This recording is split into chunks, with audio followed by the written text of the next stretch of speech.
I like the combination of a experienced core that understands our culture, and then 7 newcomers, and it's a lot. I mean, almost half our roster are newcomers, and they've shown, really good spots of talent, buy-in, and we seem to be getting better every day. We have a long way to go, which is exciting too, because there's going to be a lot of growth with this group. Yeah, it's the first official practice, was last week, but these guys have been together a while. How much have you kind of seen them grow from the workouts to now officially, being a team? Well, I've seen a lot of improvement in terms of executing details in our skill work, which is what we do most of the summer. Now translating that into live play with more organization, adjusting to mistakes, having next play mentality, that's where I'm hoping to see a lot of growth in the upcoming weeks. And it's going to be a team that I believe is going to be significantly different in February and March than it is on November 11th when we open up at Arkansas. But I love the group. We have great buy-in. Our upperclassmen doing a really good job, coaching up our culture, and I'm excited. I mean, it's a new year. Obviously, we lost 3 really good players, 2 of which are playing professionally right now, and those are great losses. But the combination of newcomers and returners and the talent base and everybody's buy-in makes it really exciting for me as a coach. It should be exciting too that they picked your team to win the league. What does that mean as the coach? It doesn't mean anything.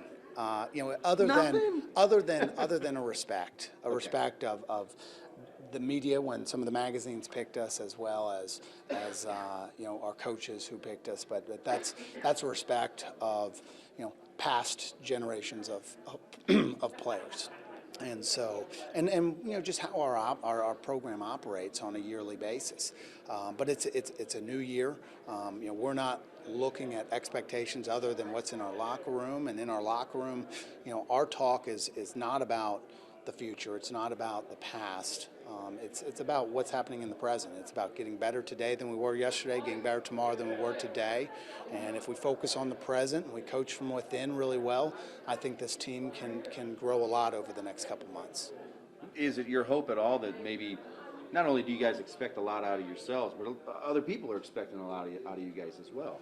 Well, I mean, we don't shy away from high expectations. None of them are going to be higher than what we have in our minds in our locker room. But we don't have to talk about those. I mean, that's the difference of where we were maybe 4 or 5 years ago, where you're trying to pub some of the positive media exposure, versus now when we've proven that we can play into March in the postseason. We can consistently win games in our league. We've won a regular season title, those sort of things. So we don't have to talk a lot about that. We don't have to have a goals board. Those are self-explanatory in our program. Our guys know what they want, and we get to really just relax and focus in on our team on a daily basis. Last question is, just in practice, what is your focus in practice right now? Really just the details, the little things that go into it. I mean, we keep the game extremely simple, and it comes down to being unselfish, which is something that I think we do at a high level and have done in the past. And it may be a lot different than what other people do in their programs, where they highlight 1 or 2 players. I mean, that's not how we've played. I mean, last year we had 7 different guys score 20 or more in a game. The year before that, 6. The year before that, 7 that scored 19 or more. I mean, it's playing the right way. It's sharing the basketball, passing up a good shot to get a great shot. We're really focusing in on that, as well as just the little details, the thousands of details that go into making up a game. And when you don't execute one, the mentality to put it behind you in the next play. And so those are what we're focusing on right now. And just let's be the best practice team in the country right now.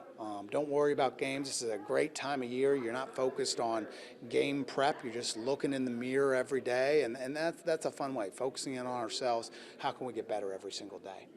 I take it back. I had one more question. I talked to Mo. What's it like having Mo back with the squad, being a part of the team and being ready to contribute again? Well, Mo had a phenomenal first semester for us last year, and I've seen a lot of growth over his 3+ years in our program. I was really proud of how he was playing going into last year and through the first semester. And he was December Player of the Month, and was arguably the leading candidate for Player of the Year at that time of the season.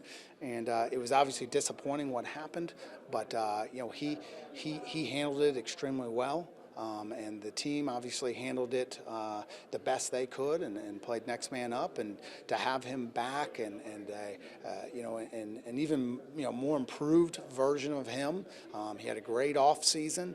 Continued to work through second semester last year, and I've high hopes for him, and I have no doubt with the time and the effort that he's put in and the growth he's had both on the court and off the court that he's going to have a successful senior run.